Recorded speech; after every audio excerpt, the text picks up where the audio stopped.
Boom, there it is. What's up, Shaq? What's up, Kim? Okay, is it not gonna play now? Hold on. Really?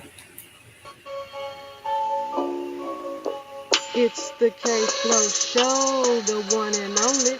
It's the KFLO show, so get to know me. The KFLO show got favor on me. All these gifts and talents running through me. Yep, get in the know with KFLO. Subscribe to the KFLO show on YouTube to watch live and catch up on shows you missed.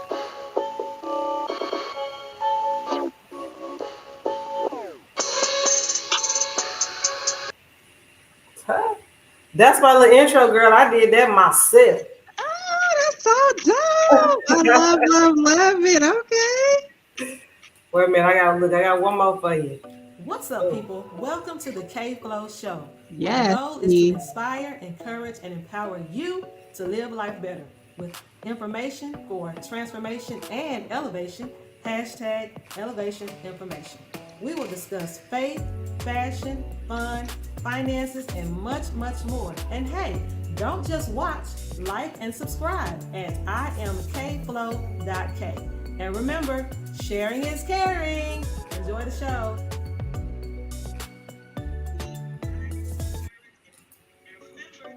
All right, we are What's up, on. people? All right, welcome to. I used to say another episode of the K Flow Show, but it is now Candid Content. Okay, Shay, did you share yours? You shared it. Yes, I just Okay. did. Did I share it? Let me see if I shared it. I should have. You shared it again. Discuss. Anyway, share it. There we go. Boom. See if I go live on Instagram. Instagram normally don't like me, but we'll see. We'll see. We'll see. Technology, it is what it is It sometimes. is what it is. All right. Hope to inspire, encourage, and empower you to live life better with kingdom information for transformation and elevation. Hashtag kite. Please share this conversation. Subscribe to Candid Content on YouTube. It used to be the K Flow Show. It's now Candid Content. So, and please, if you're watching on YouTube, please watch it for at least 20 minutes because that tells the algorithm that this content is valuable and that it should be shared. Amen. Amen. Amen. And also, you can follow me at imkflow.k on all platforms. You can also listen to Candid Content on Spotify. And for your styling needs, because I am a style consultant, you can check out my brand new ebook on Amazon called Style is a State of Mind for only $5. All right, let's get into this information for elevation. Today's topic is pre-care because you care. My guest is Dr. Shak Farmer, author and member of Sigma Gamma Rho. Welcome to the show, Shaq. Well, thanks for having me. Thanks for having me on Candid Content tonight. Absolutely, you are quite welcome. So, you want to give the people your hashtags, your handles, all your social media, and tell people where to reach you. Right now, you can reach me at www.shacksolutionsllc.com. That's where pretty much all my content is. At Dr. Shack on all social media platforms, Instagram, Facebook, etc. So that's where you can find me. Okay, bet. Love, love, love. All right, we're gonna jump right into it. So I read the book. Yay! Let me get my camera angle. Love it, love it, love it. Pre-care, boom, because you care. Yes. So I'm gonna tell you. So since I'm in the planning process, which you know because I talked to you, so this came at a really great time, perfect timing for me because I'm in the process and you got me started, right? Because you told me about the EAP because I was struggling. I didn't know what to do or how to do. And like I told you, it was gonna cost me, the first two attorneys I talked to was like $3,000. And I was like, I can't afford to pay for that, although I knew it was necessary. So I just started saving up for it. And so I was like, that's still quite expensive. So then when I talked to Mhm. you, and you were like, girl, go to your job, EAP. I'm like, what? Talk about news Yes. you can use. Yes. So And that's in the yeah. book.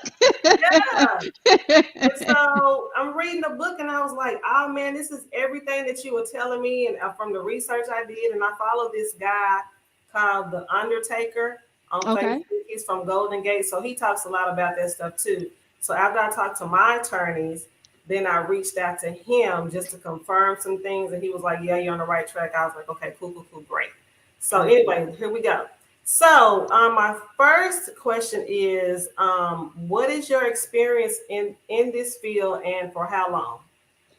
Ooh, so by profession, I'm actually a college administrator. However, one of my best friends back home, I'm from Wisconsin, Milwaukee. Shout out to Milwaukee. Um, I have been helping a friend who's a funeral home owner since probably the early 2000s, so like 2006 or so. Mm-hmm. And so I've been working with families. My whole desire is to make sure that we are prepared. So working with them for 15, 16 years, even moving back to Dallas, or moving to Dallas rather. Anytime I'm home, I'm always helping with funeral arrangements and making sure like our family things are in order, because when we don't, it's just super chaotic. So I've been Mm-hmm. doing this business for like 15, 16 years. And just after helping people, I don't work for a funeral home. So, but I Okay. have that background experience. And that's kind of where my start really ultimately began. And then I just started helping families. I'm just a concerned community member. I'm making sure that we have our affairs in order, because I've had that front row seat for 15, 16 years of seeing what happens when you don't have your affairs in order. And so Right. that's pretty much where my experience has led me to. So helping families over the last 15 years navigate the process, figure out what to do. My whole motto is like, let's pre-need so that we don't have to be panicking at need. That part. Look, I'm just trying to make sure that I got everything plugged in. Hold on. Okay, okay. Oh, my mic is not plugged in. That's what it is. I'm like, what? Okay, here we go. I'm like, because I'm looking at this plug. Uh-oh. I'm like, something's not plugged in, and it's me. Okay. Sorry, y'all. I'm the producer. Double duty tonight. Yeah, I'll do that. I had to make sure the mics is good. And all that. Okay, we're good now. Okay, so that's what you do. So tell me how.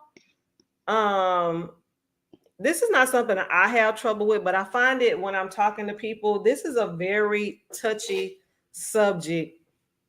I mean, I get it. Nobody wants to talk about death, but we're all gonna die. That part. So what? So how do you start the conversation about afterlife planning? Because here's the thing: it's just like afterlife planning or burial planning and all that stuff. Financial planning. Like we just had the class for the Hmm. financial classes, right? We have how many people at DC3? Thousands. Thousands.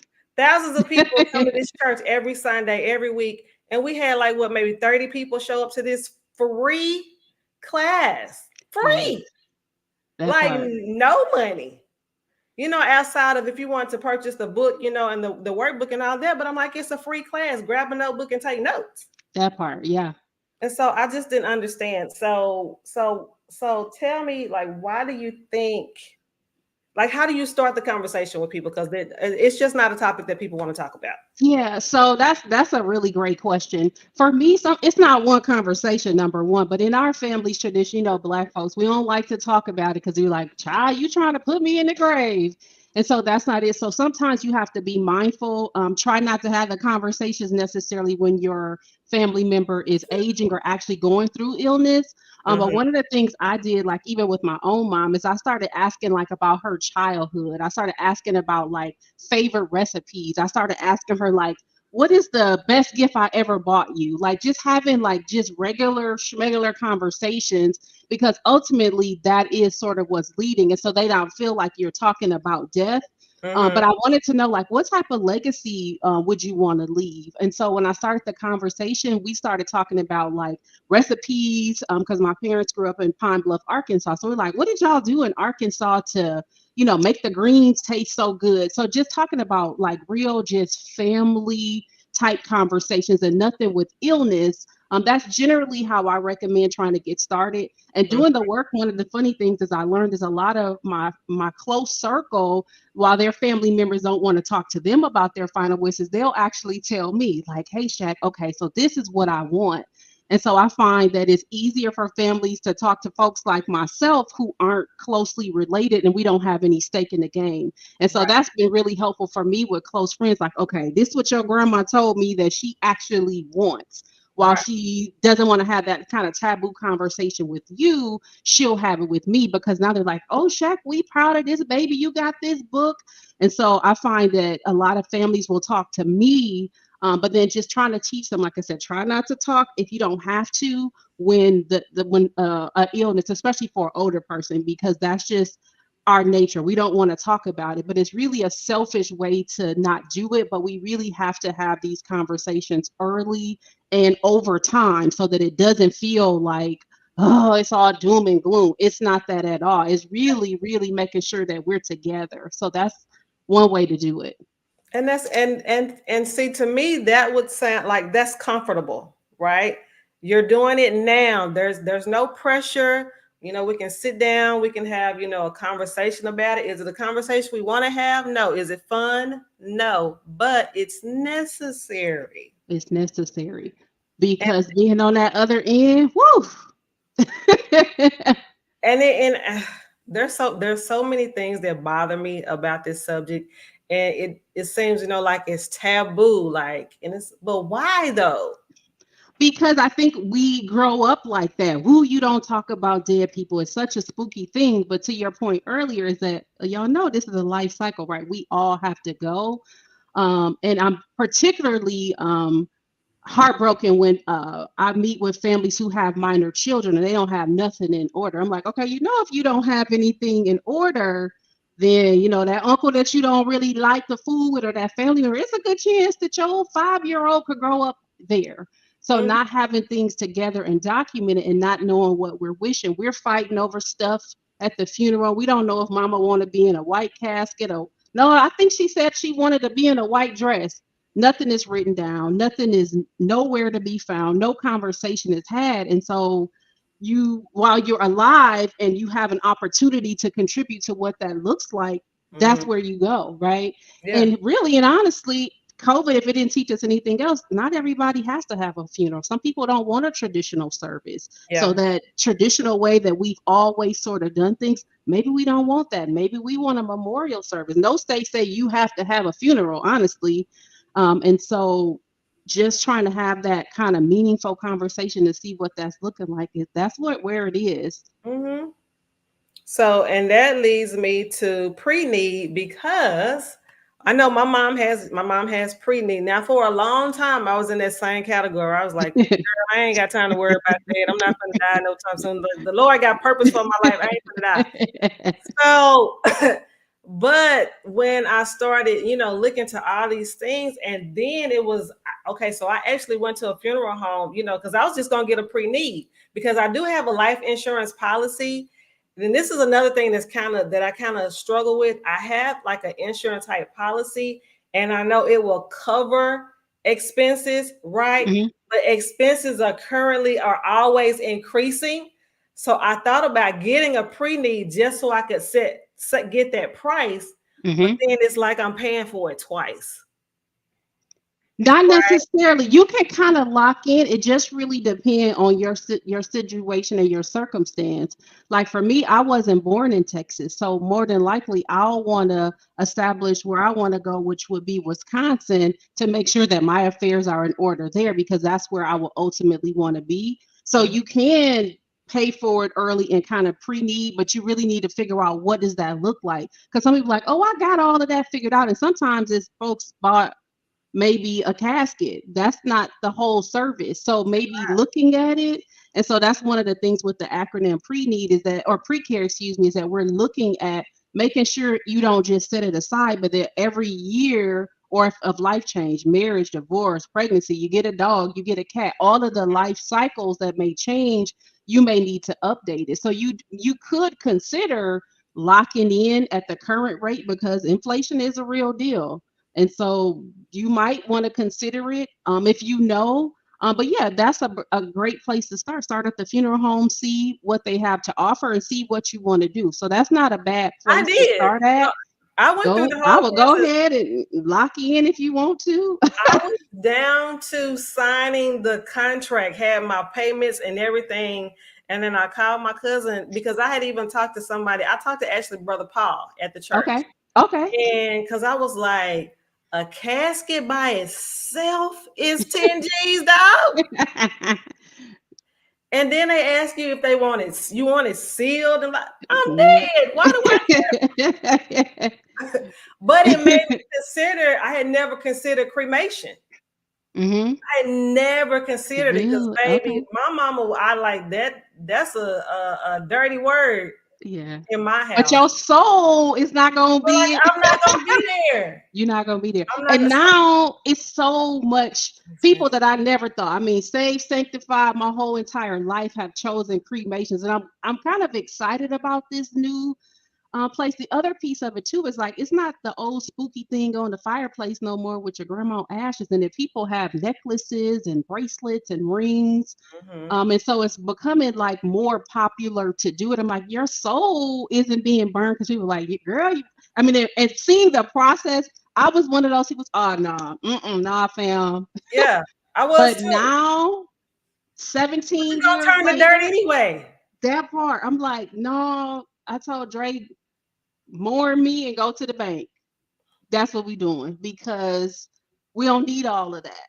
Yeah. And then you can kind of decide, where you want to be or how you want to do it. But cremation, that's actually an update I made in my personal plan as well. Yeah. It's like, I don't want y'all going all to the cemetery, everybody there. I personally think that's a more private thing anyway, but all 59 cars rolling up to the gravesite, that's just not something that I want for my final wishes to be. Right. Once we done at the okay, that's it. That other little part, no. And then sometimes even with cremation, you can still choose to have, like, you can rent the casket and then still cremate it because the funeral is really for the people that are alive. It's not And so even in my own situation, like my husband's father wanted to be cremated, but his mother wanted a funeral. So we had a traditional funeral for his dad, and then we cremated him, after. So you can still choose to do, something like that where you're renting the casket just for the service purpose. So let's talk specifically about pre-need. Like, what is pre-need? So you tell people what pre-need is.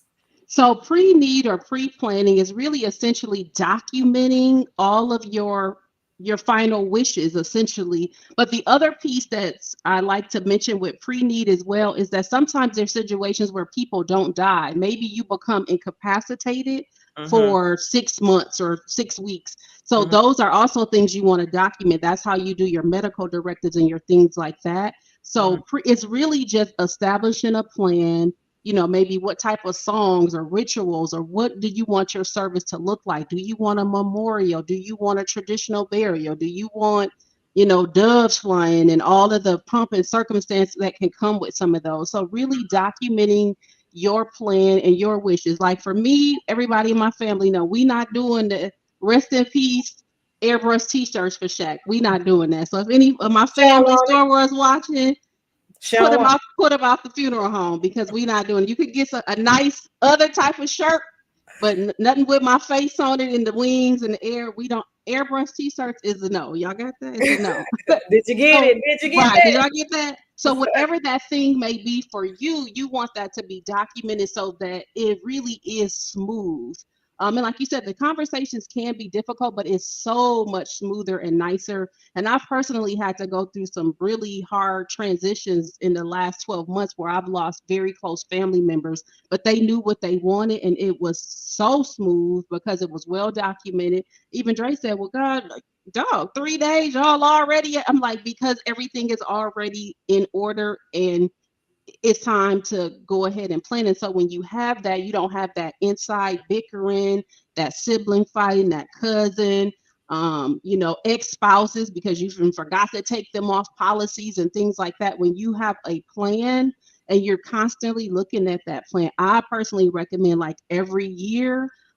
Or like I said, if there's a life event change, a marriage, a divorce, a baby, an adoption, whatever, you want to make sure that you're updating it. So what I realized, because I went to a funeral home here in Cedar Hill, so what I realized and what I didn't know is that the pre-need service that they offered, for the burial, is that you could pick actually every single thing, like every part, like how many services you want, the color casket, the kind of casket, the color flowers, if you want a one escort, two escort, like all these Music, things, flowers. music and everything. And so it was hard for me because I'm a very picky person, right? So I was See? in the office. I was in the office way longer than I should have been there. And because I was like, oh, do I want this color casket or do I want it? And it don't matter. It don't matter. But I'm like, oh, do I want to be in this pink rose gold or do I want to be in this like silver platinum? Like, how do I want to roll up out of here? So, and the dude was constantly laughing at me. He was like, I cannot believe. He was like, ma'am, just pick. So but it up, but that's so you in real life. So we want to honor that. It like, Kim is fly. She's not gonna want. Yeah. I love it. But it did make me realize that I'm not paying $10,000-$12,000 for this casket. Y'all can just, and the suit that I was gonna wear, I ain't gonna wear that because I don't want that burn up. We want to make sure somebody get that and they can wear it. So I got to change my outfit. But yeah, it was just a very eye-opening process, and I'm making light of it because you can do that when you do it ahead of time. That part, yeah. And remember, that's when you were asking about the pre-planning. That's the purpose of it, because like I said, coming from working with, we're a business at the end of the day. And so if you don't prepare, get your stuff together while you're grieving, you selecting a $20,000 casket because you just don't want to deal with it. When if you would have pre-planned, you could have selected that little $800 Costco unit and been done with it. But while you're grieving, you tend to elevate, and we don't think the whole process through. You want 99 limos and this one and that one. It's like you didn't really need to spend all of that money. But it's like while you're grieving, you just don't have the wherewithal to really be thinking. And so you're spending a lot more money most times because you don't know what the process is like, and you just want it to be over with. Right. Exactly. Oh, I love this conversation. Okay, now let's get into wills versus trust.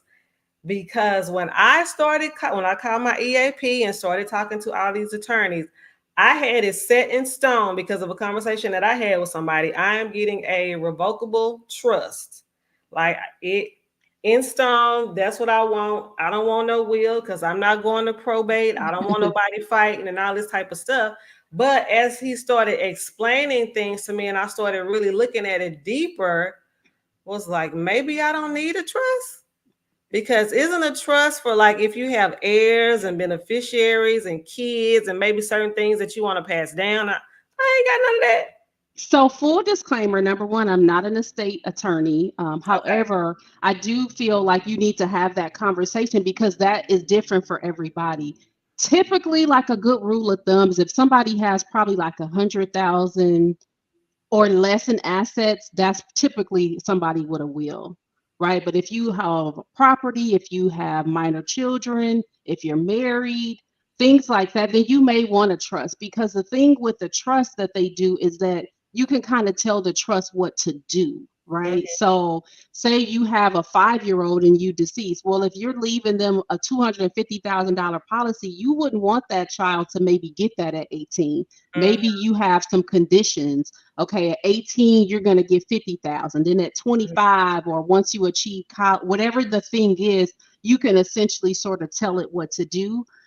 So trust will, it's just a continual conversation. It's really a personal sort of preference. But Mhm. you're right, a regular will is not enough coverage for me. You do want to consider trust because trusts are protected. If you don't have your affairs in a trust, it will probate. And what that essentially means is like everything is public.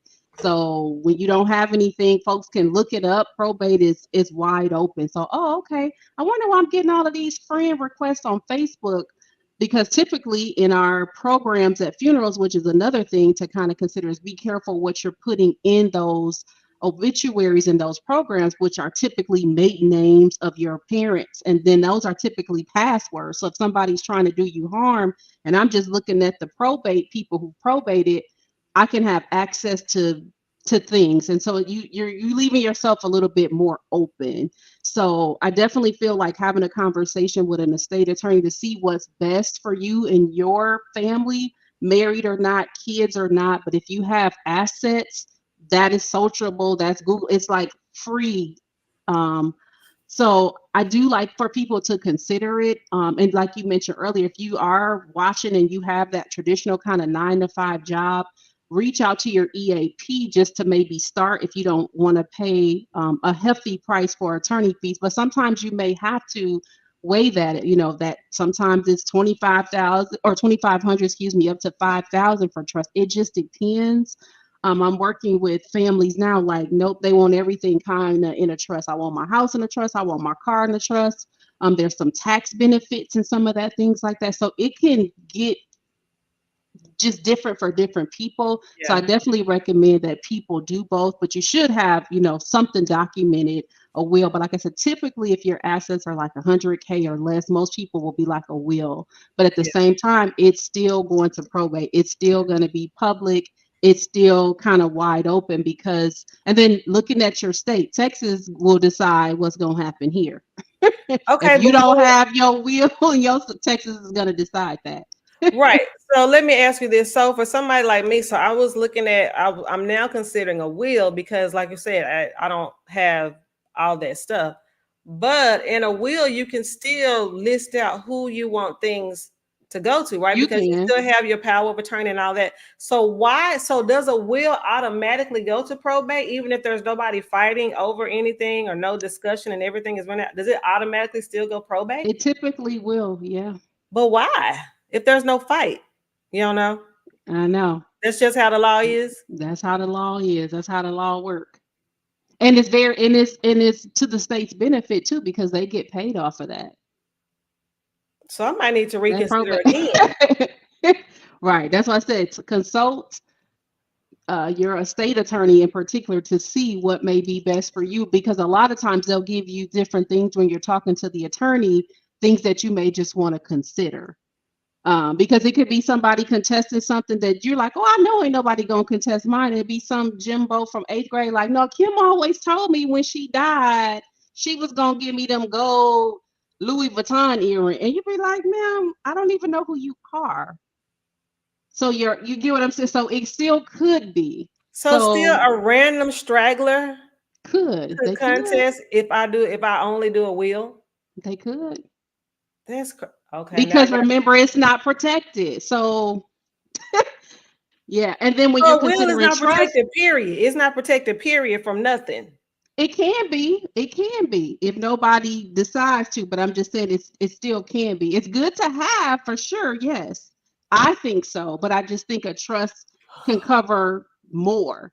But And totally up to you. Totally up to you. and when you do a trust, I learned this too. When you do a trust, you have to have everything transferred into the trust name. Say like my house, like I would You have to put can. my house in, like the loan would have to be in the name of the trust.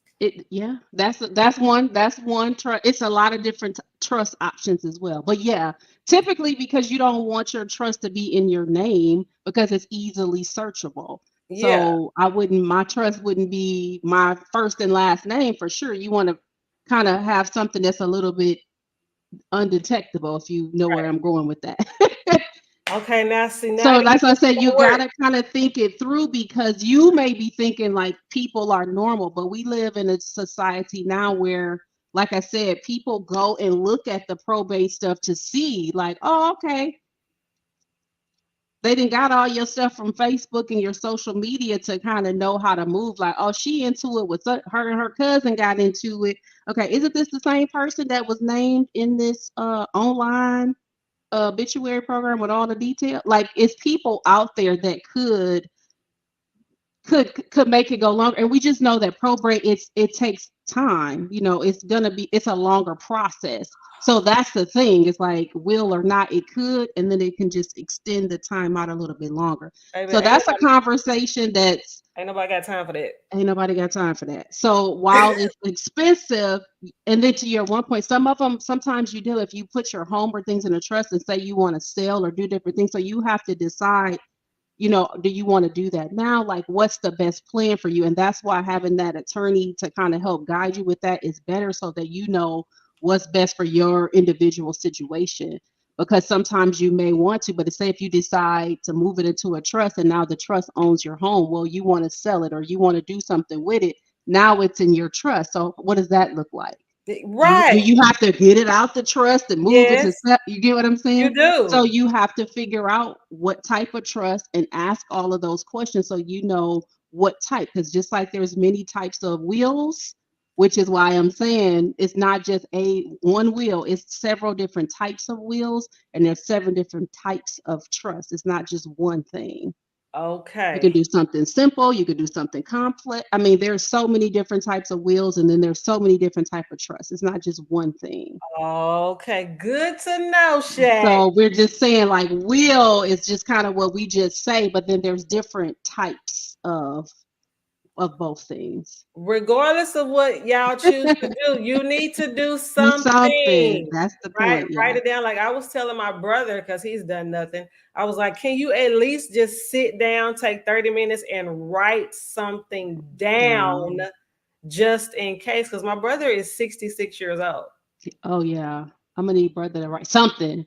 I said, A can you do something? conversation or something. Yeah. Well, I ain't thought about it. Well, sir, I'm gonna need you to think about it. Just sit down and Yeah. write down something. So And it's not just for your brother, but a lot of people have that. And that's a very selfish approach, because now the living has to figure out, well, what would my brother want? Because they'd be like, oh, just throw me in a box. That's not how this works. right.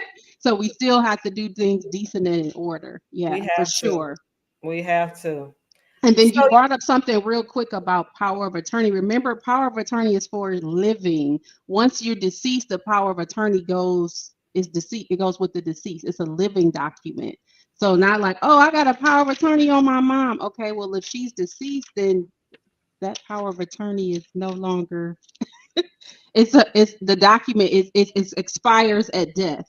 So make sure that you have your power of attorney things. is only while you're living. It's why, yeah. So your affairs while you're alive. And so what is So an that's one executor? part of it. It's some of the words are kind of interchangeable as well, but your executor, and depend on how you have it that thing kind of mapped out. So I'll send you some definitions and some stuff to read up to make sure that you have everything kind of together. Most Oh, of the time, the majority of power of attorneys are gonna go with the. You can Google that. That's for free. You'll be able to see that everything is not. It's usually for power of attorney is like, hey, Kim can't make a decision, so I need to pay the mortgage or I need to do whatever that person needs to do. But upon your death, most of the time, that goes with the decedent. well, I got the So same person. that's why you want I to got the have. same person doing everything. So So yep. So make sure you have that, because they're in different positions, and you could have it in such a way where it doesn't negate that same power of attorney may be your executor. They could mhm. be a beneficiary as well. I'm just saying that a lot of us tend to think like, okay, well, now the person is dead. Now I'm in charge of everything. Not necessarily, because if it's just you just have power of attorney and nothing else with it, I'm gonna have to talk to That's my mama as soon as she get here. yeah. Because yeah, people figure like, oh, I'm like, but yeah, you can't do anything unless you're in another position. So not just power of attorney, but consider some other, like you said, Okay. executors, beneficiaries, the person that's making your medical directives, all Right. of the things, and not just Just solely a power of attorney, because you're making decisions while that person is alive and saying, yes, okay. okay. And then sometimes you can even be a power of attorney for a short while. You don't have to be it forever. I could say, I just want you to be my power of attorney for 6 months, or from today until I get back from spring break on my Miami trip. Like, you can make different contingencies and they don't have to be like forever. So like, this is my power, and it moves. So you Hmm. can kind of decide what that looks like. Is not necessarily forever, and that just because they're your power of attorney, they may not be those other positions, or they can be, to your point. So you got to make sure that you're looking at the whole picture of everything. So See, like I this said, is not my wheelhouse, but that is definitely why you want to talk all the way through it. And when you talk to attorneys, they can give you some real life examples of like, well, I know when you came in here, you might have been considering this thing. So being open and honest, like, this is the situation. I'm a blended family. I got a baby. Like, you have to really iron it out. And then also be mindful of like what state you're in, because we're tending to think Texas, but I work with people all over. In certain states, things work different. Your children are in first position over your spouse. So you kind of have to know the lay of your land. And then say you want to be buried in another state and you die here. Say you die on a cruise ship. What does that look like on international waters? Like, you really have to consider and plan all of the things so that you can be, mindful of everything. Because you're assuming, like, if I die in Texas, it's this type of thing. But what if you die on international waters on a vacation on a cruise ship? What does that look like? You can't OMG. just whip out your HMO card and be like, hey, I'm covered. No, you probably want to get that cruise ship insurance, because those doctors on that ship, of course, they not usually U.S. waters. You're usually on international waters when you cruising. So you got to consider all of the things. See, that's why I was trying to get my stuff lined out before I go to Dubai. Because I'm going to Dubai next month. I was like, I need to get all this stuff done before I go, because you never know what's gonna You happen. never know. Absolutely. So do I need to take my healthcare card with me on the cruise, or it don't matter? It ain't gonna work there. It don't gonna work. You should have been purchasing the cruise insurance. So Oh, hopefully I you think they did that. did.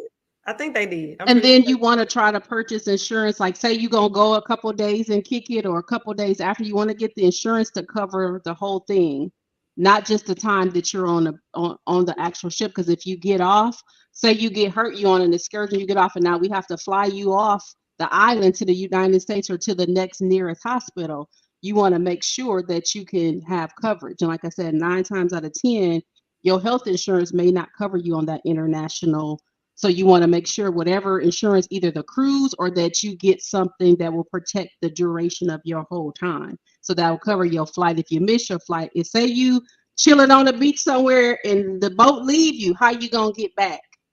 You need insurance for that, right? Because you ain't gonna be able to just whip out, all of the things. So you got to think all of that piece of it through in terms of insurance. So that's a good, yeah. So travel insurance, this is why you want to have that, because you're traveling on international waters. It's so that's stuff that I hadn't even thought about. So just imagine if you go and you taking your kids on a family vacation or on a cruise ship, right? Mm-hmm. Okay, so how if something happened to you and you brought children along, who's gonna take care of them? You want the cruise line to be responsible for your babies if something happened? No, you're gonna want something in order, because if we gotta fly you off because you was living your best life on an excursion and your kids are on the ship, how do we get your kids to fly off with you as well? So that's where those insurances, and people don't think about that, but I'm very cognizant of that, because I sold cruises for a living when I lived in Houston. And I'm like, things happen on cruise ships. There's a morgue on every ship. We ain't turning this vessel around because you pass away and it's 5,000 people on here. some of the best medical treatment and care is on that boat. Doctors of all types. We ready. We rocking and rolling. We're gonna throw you on this ice till we get back to where we're going, because we not turning that boat around with 5,000 guests. We just not doing it. And that's just keeping it 100. We not turning it around. You're gonna be right in that morgue on that ship. And we gonna you gonna be partying on the Lido deck, and some of the best medical coverage is there. We laugh. I'm serious. I know we got off a little That's bit, hilarious. but Hilarious. It's not, but it is. Okay, moving on. Okay, so this is the thing. I'm glad you said all of that, because this is what bothers me about planning, right? Because people plan for everything else. They plan for family reunions, vacations, anniversaries, musicals. What else we got? Vacation, Bible weddings, yeah. school, birthdays, prom. Y'all spend thousands of dollars on prom, graduation, but you won't sit down and talk to your family and plan for this. The inevitable, because The inevitable, because exactly. we are going to plan for everything else except for the one thing that everybody is going to do, and that's die. Mm-hmm. So, So having something, yeah. Okay, let me show this book again. Get your book, get your workbook. Oh yeah, let me show the workbook. Which I thought you had. Look, I didn't understand the tear in the middle. Oh, you didn't? Like, Chad gonna give me a book that she done tore up. No. But then I had to look at it. I was like, oh, it's printed like that. Right. So how much is you said there was a bundle what comes with the bundle? The book and the workbook, they come bundled together. The book by itself is on Amazon by itself, but the book and the workbook on my website together for $60 is the value. Okay. Mm-hmm. Bomb. It's worth it. I'm telling you, it is a very easy read. It has pages in there for notes, and I'm telling you, I was really like, okay, Shaq, know what she's talking about. Y'all smart and Thank stuff. you, appreciate it. Yeah, I really enjoyed it. Okay, so let's see. I think we are about done. So we know what can happen. You touched a little bit on what can happen in the case that we don't plan. You just leave everything up to your emotions, which are not intact at the time of someone's demise. So it's just not a smart thing to do, to wait until it's too late. Don't wait until it's too late. What would you tell somebody who has not thought about their planning, doesn't want to think about it because they A, think they have time, or B, because they think they can't afford it? What would you say to that person? I would say if we got money to get our weaves, tattoo, makeup, etc., we have to make time. But I believe in doing things together, because the topic is very hard. So getting together 2 or 3 of your girlfriends, people in your close circle, that's where you start. People ask me, hey, Shaq, can you come and meet with my family? How do we get it going? Because sometimes just having somebody kind of structure and doing it in 2 or 3 sometimes can be helpful. So if it's meeting up at a coffee shop or wherever, those are some of the things that you can do, because we have to plan. And particularly if you have minor children, you definitely need to have a plan in a place. It's just, you have to do this. This isn't something that you can to prolong. And I'm glad you mentioned that, because that's one of my favorite Kobe Bryant quotes. Is he said that the biggest mistake we make in life is thinking we have more time. And so I'll end with that. We do not have more time. I need you to go ahead and take advantage of that. Like I said, you can reach out to me. I'm happy to help, because we have to do better in our communities. We do. Well, I want to thank you, and I know it's already 6:45. I told you, girl, it goes by fast. So if you have to jump off, I understand. Or you can tell me if you want to do these hot questions, these hot KFLO's flamers. I don't know. You think I got it? Yeah, you got it. Okay. It's real quick. Okay, let's go for it. All right. Seafood or soul food? Soul food. Salty or sweet?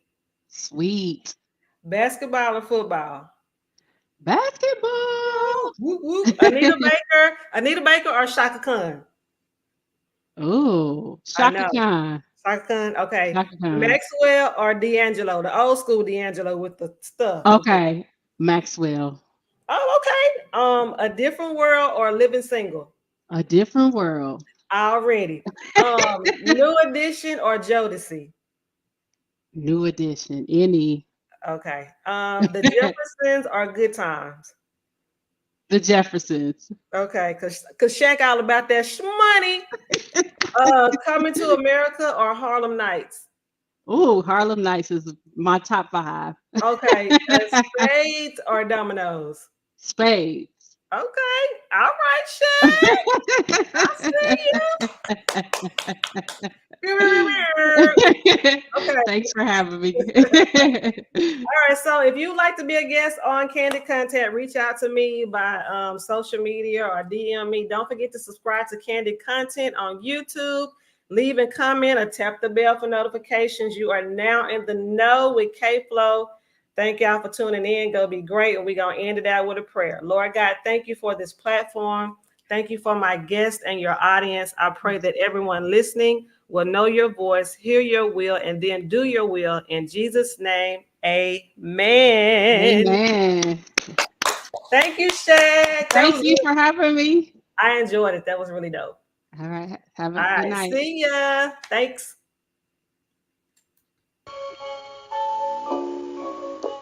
It's the KFLO Show, the one and only.